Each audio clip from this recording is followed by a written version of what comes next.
morning, namaskar, adab, and today my topic is be very magnanimous with good people. Be very generous with good people.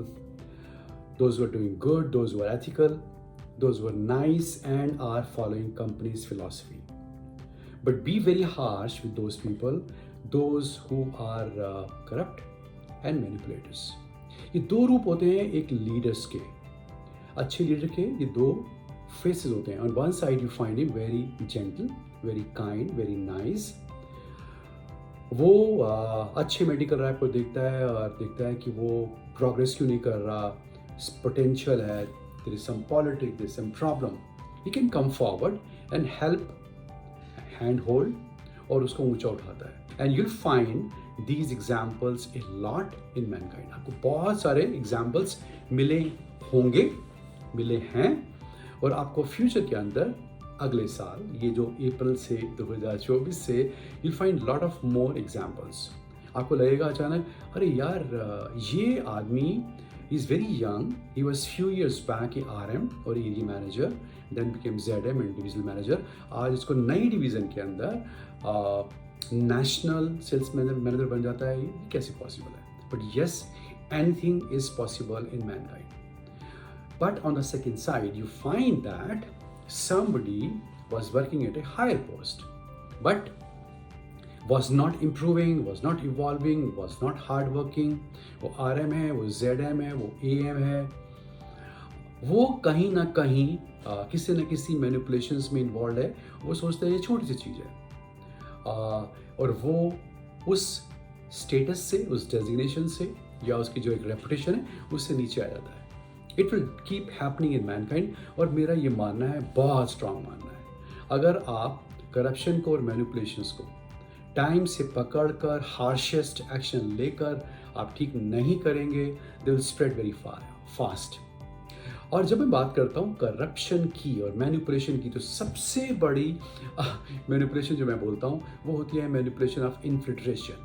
और आज की date के अंदर infiltration का कोई boundary नहीं है. Dumping is happening, adjustments are happening in Mumbai, and goods are coming in Lucknow. Or infiltration is happening in Hyderabad, or Guntur, or Vizag, or Vijayawada, and goods are coming in Agra, or Delhi, or Mumbai, any place. इसलिए उसको पकड़कर harshest action लेकर, जो right action है वो लेकर एक examples भी सेट करना है और उन जगह को इमीडिएटली स्टॉप करना है.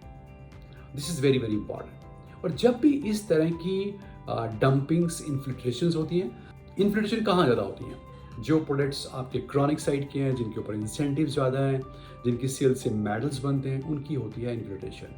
और जब भी ये इन्फिल्ट्रेशन होती है, ज़्यादातर कंपनीज के अंदर medical reps are being punished. My belief is medical reps वही करते हैं जो उनके मैनेजर्स उनको बोलते हैं.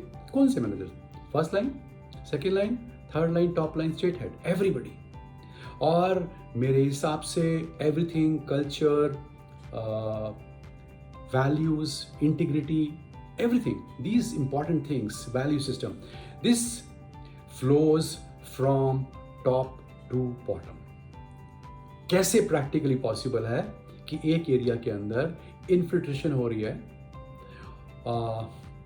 वहाँ के स्टेट हेड को वो इन्फिल्ट्रेशन हो रही है, नहीं पता. कैसे पॉसिबल है? ये पॉसिबल है? नहीं पॉसिबल. अब मेरे दो इसमें बातें आती हैं. अगर उस सीनियर स्टेट हेड को इस इन्फिल्ट्रेशन के बारे में नहीं पता तो वो बुद्धू है, और अगर वो पता है तो वो इन्वॉल्व है. In both the cases he should be punished harshly. इसमें इस हार्श पनिशमेंट को मैं डिफाइन नहीं करूँगा. This is very very subjective. Different जगह पर डिफरेंट होते हैं. मेरी ओपिनियन के अंदर सीनियर मैनेजर्स को उस कंपनी में रहने का अधिकार नहीं है जहाँ पर वो इन्फिल्ट्रेशन करते हैं. Because infiltration is like stealing. मैंने दूसरे आदमी का हक स्टील कर लिया, चोरी कर लिया, क्योंकि मैं यहाँ से माल भेजता हूँ, मुझे नहीं पता वो कहाँ जाता है. और इसके अंदर हमेशा क्या होता है, different people would come to you, talk to you and will say sir मेरी एरिया में बहुत माल आ रहा है, मेरे को आप एडजस्टमेंट दे दीजिए, अगर आपको माल स्टॉप करना है, नहीं तो मैं माल नहीं मंगवाऊंगा. All sort of threats are being given and then people start doing it. और सबसे पहले इसके अंदर हाथ होता है सीनियर्स का. वो बोलते हैं मुझे सेल चाहिए, जैसे मर्जी चाहिए. They don't believe in going in the root cause and from there problem starts. जब इस तरह के इंसिडेंसेस होते हैं, then when you go in the root cause of the problem, you find that कहीं से इन्फ्लेशन हुआ, कहीं से वो माल आपके उस एरिया में गया, या उस एरिया के अंदर वहाँ के मैनेजर का अपने रैप्स के ऊपर unnecessary pressure है. In the sense what? He's just pressurizing people for more sales without putting his own efforts, without demonstrating them how that sales can be increased. That means what? He's just concerned about the closing side, semi-closing side, and you look at semi-closing and closing time, there's a huge spike. Spike बहुत cell बढ़ जाती है और फिर dumping हो जाती है. कैसे प्रैक्टिकली पॉसिबल है कि आप जब काम करते हैं मार्केट के अंदर and you don't find prescriptions, but आपके स्टॉकिस्ट के पास 30 लाख रुपए या 25 लाख रुपए की सेल होती है. आपकी स्टॉकिस्ट के पास एक प्रोडक्ट के 200 बॉक्सेस रखे हुए हैं, वहाँ पर आपको प्रिस्क्रिप्शन दिखता नहीं है. कैसे पॉसिबल है that you are a senior manager, आपको पता नहीं चलता. जब भी अननेसेसरी प्रेशर होता है रैप्स के ऊपर और एक्टिविटीज़ पे प्रेशर नहीं होता, उस मेडिकल रैप की हेल्प के लिए एफर्ट्स नहीं होते, उसको ट्रेन करने के लिए एफर्ट्स नहीं होते, उसकी प्रॉब्लम को सॉल्व करने के एफर्ट्स नहीं होते, तो ये बातें होती ही हैं. Inflation does what? It takes away zing from medical rep. जो एक मेडिकल रैप का एंथू होता है ना, एंथुजियाज्म होता है, उसका जोश होता है, वो ख़त्म कर देता है. पॉजिटिविटी ख़त्म हो जाती है. And slowly and gradually this is such a dangerous trap. शुरू में 1,000 रुपये का आप इंसेंटिव देते हो, फिर 2,000 का, फिर 10,000 का, फिर 20,000 का, and many a times you come to know कि उसका आधे से ज़्यादा का जो इंसेंटिव्स है उसकी इन्फ्लेशन के लिए उसको स्टॉकिस्टों को एडजस्ट करने के लिए देना पड़ जाता है. Some other means are also being invented कि कहीं पर डिफरेंट रिसोर्सेज के जो पैसे हैं वो यूज़ कर लिए जाते हैं. We understand everything. If people think we don't know, they are stupid. We know it very, very well. Please understand, 2024 के अंदर, इस साल के अंदर, हमारा सबसे बड़ा जो एक इशू रहेगा वो रहेगा इन्फ्लेशन. जहाँ पर भी हम पाएंगे, you'll find us very harsh. आपको हमारे को लगेगा कि कितने हार्श लोग हैं. Please get ready for that. और अभी तभी मैं आपको वार्न कर रहा हूँ, तभी मैनकाइंड के अंदर टारगेट्स नहीं हैं कि हम ये कभी एक्सपेक्ट नहीं करते कि आप इन्फ्लेशन में किसी भी तरह से इन्वॉल्व हैं. और जो भी इन्वॉल्व है और जिसका भी मैनेजर बोलता है कि उसको इन्फ्लेशन करनी है, we should come to know. आप एनोनिमस मेल कर दीजिए हमारे को. डेफिनेटली गो फॉर ए ज़बरदस्त इन्वेस्टिगेशन. हमने करा क्या है कि हमने we are just developing a whole department. पूरा डिपार्टमेंट क्रिएट कर रहे हैं जो सिर्फ इसी काम के लिए रहेगा, जो इन्फ्लेशन चेक करेगा. We can come to know through many processes are there. Example, एक एरिया की कितनी सेल चल रही है, उसका 3 साल का ट्रेंड कैसा है, अचानक कुछ महीनों में उसकी सेल कैसे बढ़ जाती है उस हेडक्वार्टर पर, उस एरिया में कितने स्टॉकिस्ट हैं, why 2 stockist are doing maximum sales. All of a sudden you find अचानक कुछ प्रोडक्ट्स की सेल्स ज़्यादा क्यों बढ़ जाती है, उनका स्टॉक ज़्यादा क्यों हो जाता है. There are thousands of ways. और आज की डेट में टेक्नोलॉजी भी है and we are becoming slowly and gradually technology saving. तो ये कोई बहुत मुश्किल काम नहीं है हमारे पता लगाने के लिए. What basically we want, what we propagate in mankind, peace of mind. आप काम कीजिए, you give your best, forget the rest. और अच्छा काम करेंगे, अच्छे लोग हैं तो अच्छे रिजल्ट्स आएंगे. तो my request to everybody is, please be aware of this thing. अगर आपके एरिया में इन्फ्लेशन हो रही है, stop it before company takes a very very hard step. और मैं आपसे रिक्वेस्ट क्या करूँगा, it's always good to give a clean slate. You come forward in the meetings, you come forward to head office, to your marketing heads, head office से लोग आते हैं और बोलिए सर मेरे एरिया में हो रही है, मेरी एक्चुअल सेल्स इतनी है, बाकी इन्फ्लेशन है. पीछे का I promise you, I give you immunity, पीछे का सब माफ, वो आपका बेस बना देंगे. And this would give you a clean opportunity of doing things from scratch. ये I can promise you for that. But किसी भी हाल में अगर हार्श एक्शंस होंगे और तब आप कंप्लेंट करेंगे या बोलेंगे सर इस बार आप छोड़ दीजिए, तो कुछ नहीं होगा. Please remember this. Last year we have taken many actions against those people those who are involved in infiltration. इस साल आपको पहले क्वार्टर के अंदर ही बहुत सारे ऐसे एक्शंस हमारी तरफ से मिलेंगे जहाँ पर आपको लगेगा क्या हो गया. Because we have identified few people and they will go. बाहर जाएंगे ही जाएंगे. I can promise you for that. And that's one reason I am telling everybody. आप खुद ही आइए, बताइए सर मेरे एरिया में हो रहा था, आगे से नहीं होगा. हम भूल जाएंगे. I promise you. I give my words to you. Right now my second talk basically talk is leadership के अंदर और मार्केटिंग के अंदर the most important thing basically is what in leadership. Love your medical rep. That's a philosophy I have always followed and you must follow.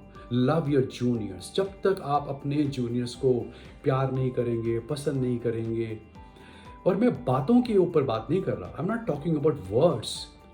Your intends. आपकी intentions क्या हैं, आपकी भावनाएं क्या हैं. क्योंकि शब्द कड़वे हो सकते हैं, मीठे हो सकते हैं, दिखाने के लिए हो सकते हैं, लेकिन जो इंटेंशंस हैं, जो आपके इमोशंस हैं, जो आपकी फीलिंग्स हैं, वो ट्रू होती हैं तो लोगों को टच करती हैं. So very important thing in leadership is what thinking from others point of view. And who is the other guy? Your immediate junior, yes. उसका भी जूनियर, यस. उसका भी मेडिकल रैप, यस. तो एक फिलॉसफी होती है मैनेजमेंट के अंदर कि आप जो भी काम करते हैं, आपको कैसे चले पता कि वो काम अच्छा है कि बुरा है. अगर आप सोचें कि मैं जो भी काम करता हूँ वो अच्छा है, तो गलत है वो. आपको you need to get some kind of a feedback. लेकिन जब भी हम फीडबैक की बात करते हैं तो आप सोचिए डिफरेंट तरीके से लोग फीडबैक लेते हैं. उनके मन में एक भावना है कि जो भी फीडबैक आए पॉजिटिव आने चाहिए. जैसे ही किसी ने नेगेटिव फीडबैक दी, मुंह बन जाता है, एक्सप्रेशन चेंज हो जाते हैं. सामने वाले को चल जाता है पता कि मेरी जो बातें हैं, मैंने जो फीडबैक दी है, नेगेटिव फीडबैक दिया है, इनको पसंद नहीं आ रही और ये उसको पर्सनल ले रहे हैं, इसमें मेरा बुरा होगा अगले टाइम में. So then what happens, I start creating sycophants कि मैं चमचे पैदा करता हूँ. मैं उन लोगों को पैदा करता हूँ जो मेरे को बटरिंग करते हैं, हाँ हाँ बोलते हैं. We should be really clear. Leadership में ये बातें सबसे गलत होती हैं. दूसरी बात क्या आती है, हम एक गूगल फॉर्म की तरह से ओपिनियन लेते हैं 20 लोगों से, 50 लोगों से, और बोलते हैं क्या अच्छा है क्या बुरा है. वो भी तरीका है. बट उसके अंदर sometimes you don't get A right feedback, you get A fractured feedback. कुछ बहुत अच्छा बोल देते हैं, कुछ बुरा बोलते हैं. हर एक आदमी अपने पर्सपेक्टिव से बोलता है. But good leaders are those leaders जिनको पता होता है कि उनको चैलेंज करने वाले लोग कौन है, जो जेन्युइनली राइट फीडबैक देंगे. They are always in touch with those people. वो उनकी बुराई करेंगे पर उनकी वो बुराई को बुरा नहीं मानते. अदरवाइज सिर्फ पेपर पे पढ़ लिया कि नहीं फीडबैक लेनी चाहिए, ऐसा नहीं होता. यू नीड टू नो कौन आपको राइट फीडबैक देगा. And apart from this, and what's a feedback? The true feedback you receive whether you are working at the highest post or in the field at highest post or as a RM, ZM, AM, whatever. जब आप field में काम करते हैं तब आपको right feedback मिलती है. और राइट फीडबैक आपको मिलती है इनोसेंट लोगों से. राइट फीडबैक मिलती है आपको स्ट्रेंजर्स से. राइट फीडबैक मिलती है उस हार्श केमिस्ट से जो बोलता है ऐसे है. राइट फीडबैक मिलती है बॉडी लैंग्वेज डॉक्टर से, डॉक्टर की बॉडी लैंग्वेज से. वो कैसे वेलकम कर रहा है आपको फीडबैक मिलती है काफ़ी अच्छी स्टॉकिस्ट से भी. और स्टॉकिस्ट की फीडबैक सिर्फ उसके शब्दों की नहीं होती. स्टॉकिस्ट की फीडबैक होती है जो उसकी शेल्फ में सामान रखा हुआ है, जो उसका पेमेंट की प्रैक्टिस है, वो किस तरह से आपकी रिस्पेक्ट करता है, वो जेन्युइन है, वो दिखाने के लिए. You get a feedback. Feedback is not when somebody comes to you and say on your face. Feedback is what he is not saying, लेकिन आप फील करते हैं. If you are sensitive, if you are having empathy, और आपके अंदर बहुत ज़्यादा ये सोच है कहाँ कमी चल रही है, if you are basically a habit of going to the root cause, तो आपको फीडबैक मिलेगी, नहीं तो नहीं मिलेगी. सेम चीज़ आती है मार्केटिंग के अंदर कि आप जो कुछ भी कर रहे हैं लीडरशिप में और मार्केटिंग में सबसे बड़ी बात खास होती है, अपने पॉइंट से कुछ नहीं होता, सामने वाले के पॉइंट से होता है। सामने वाले के पॉइंट को समझना जरूरी है। वो डॉक्टर है, केमिस्ट है, वो मेडिकल रैप है, वो मैनेजर है, उसका पॉइंट ऑफ व्यू आपको जानना बहुत जरूरी है। जब उसका पॉइंट ऑफ व्यू जान जाते हैं, then you take the right kind of decisions and actions. ज़्यादातर juniors I have met, they ज़्यादातर अंडर एस्टिमेट देयर एबिलिटीज़। वो डरते हैं स्टेटमेंट देने से, वो डरते हैं मैनिफेस्टेशन से, वो डरते हैं इस बात से कि मैं बोलने से बड़ा हेजिटेंट हूँ कि मैं बन जाऊँगा एक दिन प्रेसिडेंट, कितने साल में, 10 साल में, कितने साल में, 5 साल में या 20 साल में, व्हाटएवर। मैनिफेस्टेशन से लोग बहुत डरते हैं, बोलने से बहुत डरते हैं। मैं सेल कर रहा हूँ 3 लाख रुपए की, सर मैं करूँगा सेल 15% की ग्रोथ से इतनी करूँगा। What is 15% growth on 3 lakh rupees productivity? Nothing. Again I tell you sir, Mankind का CAGR ग्रोथ का 20-22 साल का 25% है। 20 साल 22 साल लगातार। जब आप देखते हैं ना कि फार्मा मार्केट की ग्रोथ चल रही है 10%, हम लाएंगे 12-15%, वो क्या होती है? कुछ भी नहीं होती। उस फार्मा मार्केट के अंदर 10% कंपनीज कमाल की हैं, बाकी कंपनी तो ऐसे ही हैं, एवरेज सी कंपनीज हैं। So why should we compare the collective growth of 100 companies? No, हमें बेस्ट में से बेस्ट निकालना है। इसका मतलब क्या है? हमें अपने जूनियर्स को कभी कभी फाल्स कॉन्फिडेंस भी देना चाहिए, जरूरी होता है, बिकॉज जो कॉन्फिडेंट बंदा होता है ना वो काफ़ी अच्छा करता है। सेंसिटिविटी के साथ में कॉन्फिडेंस दोनों चाहिए होता है कि तू कुछ भी कर सकता है। अरे यार, हमने टारगेट इसलिए नहीं रखे हैं कि तू कुछ भी बोल दे। तू सोचता है कि मैं करूँगा 10 लाख रुपए की सेल, तू 12 की कर, 15 की कर, कोई बोलता है 6 लाख की, 10 क्यों नहीं कर सकता, 8 क्यों नहीं कर सकता? This kind of a confidence is really required. वो देता है सीनियर, लेकिन साथ ही साथ में it's like giving wings to somebody's thought, क्योंकि लोग हमेशा छोटा सोचते हैं। सीनियर्स का काम क्या होता है? उनको बड़ा सोचवाना, लेकिन सिर्फ बड़ा सोचवा के कुछ नहीं होता। उसके बाद उन जूनियर्स को फंडामेंटल वैल्यू सिखाना, फाउंडेशन स्ट्रांग करना, उनको ट्रेन करना, उनको हैंड होल्ड करना, उनको फील्ड में ले जाके दिखाना कि कैसे हो सकती है चीज़ें सक्सेसफुल। ये दिखाना भी सीनियर्स का ही काम होता है। Dreams you give him I mean big dreams, बड़ी सोच देते हैं उनको, लेकिन साथ में you try to make their foundations very solid, very strong, and that can be done by hand holding them, by giving them on every time trainings कि आपके दिमाग में एक इंटेंशन है कि आपके जूनियर स्मार्ट बन जाएं, अपग्रेड हो जाएं। जब वो अपग्रेड होंगे, there productivity will go up. At the same time, इसके अलावा जो प्रोडक्टिविटी के अलावा जो सबसे बड़ी बात उनकी क्या होगी, वो होगी उनकी नेक्स्ट पोजीशन भी उनकी अच्छी आएगी। And as a leader, apart from lot of training, lot of thinking to improve your own designation career, one advice a leader is suppose to give, कैसे डिस्ट्रैक्शन से दूर रहें। हमारी लाइफ के अंदर हम जब भी कुछ करते हैं तो हम फोकस्ड नहीं कर पाते।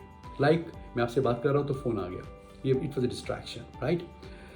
डिस्ट्रैक्शन से बचना बहुत ज़रूरी है, फोकस्ड अप्रोच होनी बहुत ज़रूरी है। जैसे डिस्ट्रैक्शंस क्या है? सबसे बड़ा डिस्ट्रैक्शन आज की डेट में हमारा फ़ोन है। अगर हम उस फ़ोन को बंद कर दें और हम ये एक डिसिप्लिन लें कि मैं अपने फ़ोन को 2 घंटे के बाद देखूंगा, सिर्फ 2 घंटे के बाद, 10 बजे, 8 बजे, 12 बजे, 2 बजे, 4 बजे, 6 बजे, for 10-15 minutes. As far as the emergency calls are concern, तो मेरी फैमिली का एक अलग सा रिंगर है, जहाँ से इमरजेंसी आएगी तो उठा लूँगा। मैं व्हाट्सएप नहीं चेक करूँगा, मैं इंस्टाग्राम चेक नहीं करूँगा 2 घंटे तक। If I just discipline myself for this, I tell you, your productivity, your personality upgradation will happen at a faster pace. ये सबसे बड़ा डिस्ट्रैक्शन होता है। I give you example of that. अब मैंने अपना फ़ोन बंद किया हुआ था तो मेरा लैंड फ़ोन बज गया कि एक मीटिंग है, आपको जाना है। अब मैं सोचता हूँ, फॉर एग्जाम्पल, अगर आप अपना फ़ोन बंद करके, साइलेंट करके कोई भी काम करते हैं, वर्सेस आपके कोई भी फ़ोन आता है, फ़ोन उठा के बात करते हैं, राइट? आपका डबल टाइम लगता है, ट्रिपल टाइम लगता है। आपको दोबारा उस सब्जेक्ट पे फोकस करना पड़ेगा, दोबारा से काम करना पड़ेगा। So my advice to everybody basically is what? Stay away from distractions of Instagram, Facebook, phone calls. So I wish you all the best, good luck, and wish you a fantastic year ahead. Infiltration से दूर रहें, अपने लोगों से प्यार करें, और उनका प्यार करने का बेस्ट तरीका क्या है? उनके भले की बात करें। उनका भला क्या है? कि वो अपने को अपग्रेड करें, इम्प्रूव करें और अच्छा काम करें। All the best, good luck and thank you so much. Bye bye, see you.